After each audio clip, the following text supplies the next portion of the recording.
Number 10 LSU on the road. Number 17 Vandy, who is a 2.5-point favorite. The over-under I have is 0.5 deep right completions for Garrett Nussmeier. Why would you do this? Will. Why would you start off with this? We were making fun of James Franklin. We were having so much fun. This is just specifically hurtful stat. What is that, Connor?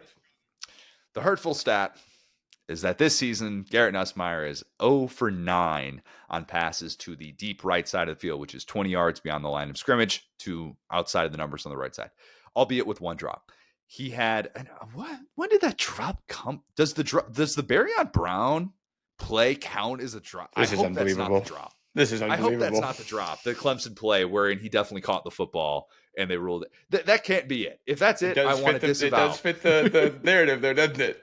A little bit. Last year, though, he had 10 completions for 351 yards to that area of the field. It is very well documented on this show, on every show that talks about LSU football, where Garrett Nussmeier is throwing the football and what it looks like. The ab strain that he dealt with in the first part of the year is apparently better. Nuss said he was dealing with a minor ankle injury against South Carolina. It felt pretty significant during a lot of those moments. And when he's limping off the field, like pretty much every single time LSU is forced off the field, let's just say it's something worth monitoring. And during his rushing attempts that he had, his scrambles just... the scramble's good. Yeah. The scramble's good. Well, he got yards. It didn't look particularly... Like, if South Carolina wanted to stop him, I feel like it could have gone poorly.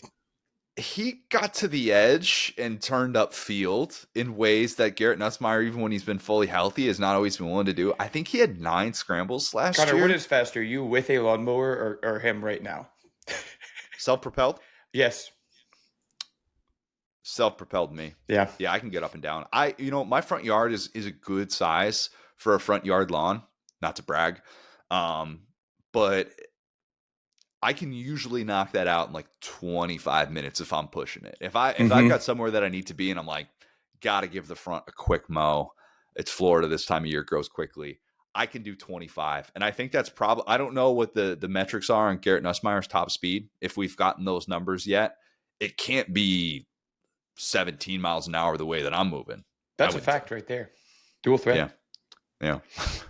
It is it's going to be worth watching until it's not. Like that's where we're at with all this. I think Garrett Nussmeier could very much use a healthy Aaron Anderson, TBD on that. Hopefully he's making progress. He was warming up last week, even though it was pretty much decided that he wasn't going to play in that game. So take that for what it is.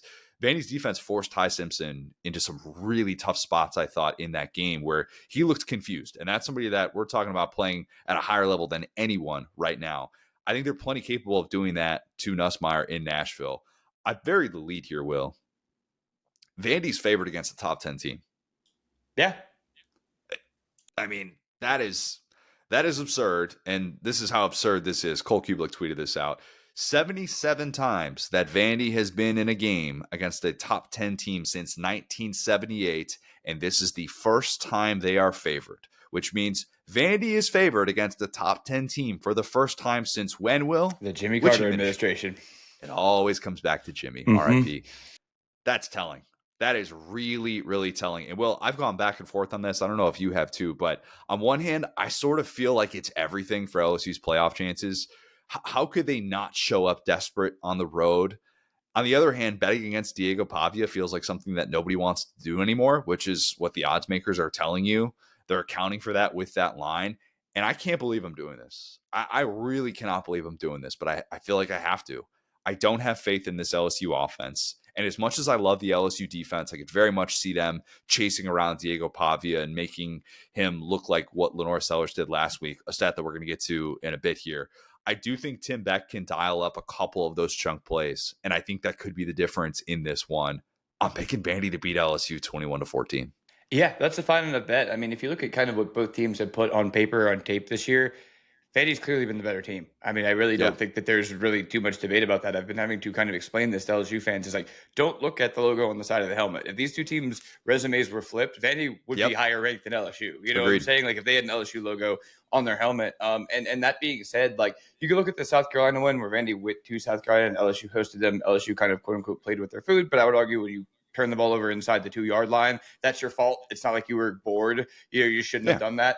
I would honestly look at the Bama game for something to feel good about Vandy. I think that if this LSU team had played in Bryant-Denny Stadium on that weekend, they would have lost probably worse than they did last year, given what LSU has struggled at, what Alabama has succeeded at. Now, I say all that to say, though, if you look at what the Alabama defense has struggled at, it's kind of the opposite of the LSU defense, right? Like a mobile quarterback like Diego Pavia, we saw how much they were able to give Lenoir Sellers fits. I think there was a stat. It was like Lenoir ran like an absurd amount of yards, like 600. We're going to get to, that is the over-under that is coming up in just a second here. So we will get to that in just a second. Well, spoiler alert, Lenoir Sellers ran sideways a lot, okay? Yes. And I think that Diego Pavia's particular style of football is not very conducive to the style of defense that LSU plays, just because they can tackle you one-on-one, like we saw with Sellers. With Vandy, with Pavia, it is just more of the want to tackle him over and over again. He's like a battering ram, whereas I think that Sellers can be a little bit slipperier. Like Pavia on every play is daring you to take the hit. And I think that Whit Weeks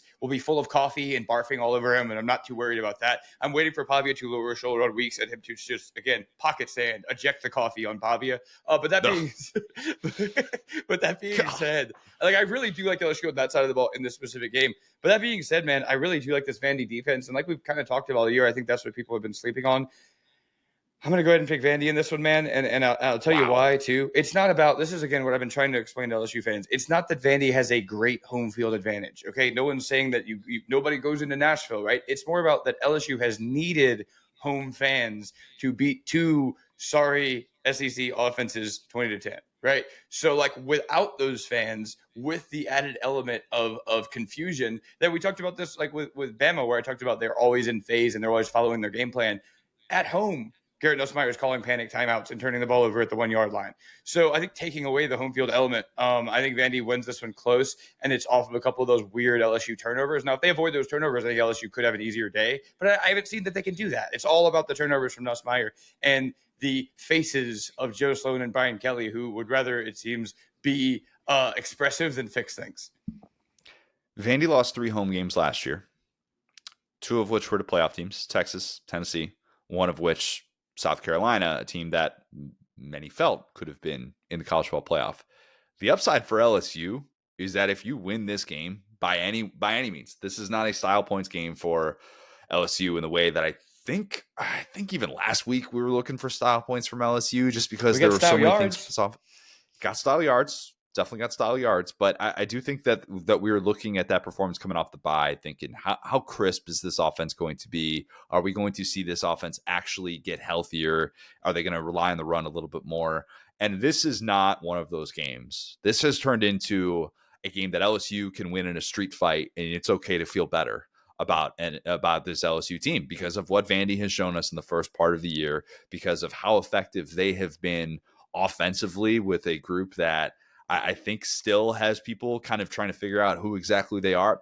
And to be fair, last time we saw Vandy, I think even Vandy is trying to figure out a little bit of who they are, because for them to only run the ball 19 times in that Alabama game was stunning. And I know that that's been, very well documented, but I think in a game like this, it will come down to those chunk plays. I trust Vandy to get them. I don't trust LSU to get them. And it's kind of as simple as that. It could feel very even for the rest of it, but that's where we're at right now. What a stunning thing to go tell us in August, Will, that we would both think that Vandy is not only going to beat but cover against a top 10 LSU team. Yeah, I mean, and really it says a ton about Vandy. Like we said, and what stinks is if LSU has a close loss or a hard-fought win against Vandy, I think people have just decided they're Vandy. And I really, like I said, we're Vandy respecters. We followed Pavi. It's so hard for me to understand why people don't see what happened last year, because they had the big flashy win against Alabama and still go, yeah, this team is like barely inside the top 20. And it's like, no, like, again, this has been a better football team. It would be an upset. Yeah. According to Las Vegas, if LSU beats them. But either way, unless LSU wins going away, the positives will be on Vandy's side, right? We get to say on Sunday, if LSU wins this game, LSU pulls off an upset against Vandy, which would just be such a funny sentence to say. 2-0 against Diego Pavia. Who could say that? This is true. Be a nice feather in Brian Kelly's cap. You want to fire that guy? He's 2-0 against Vandy, man. DeBoer can't say that. Anyway. Exactly.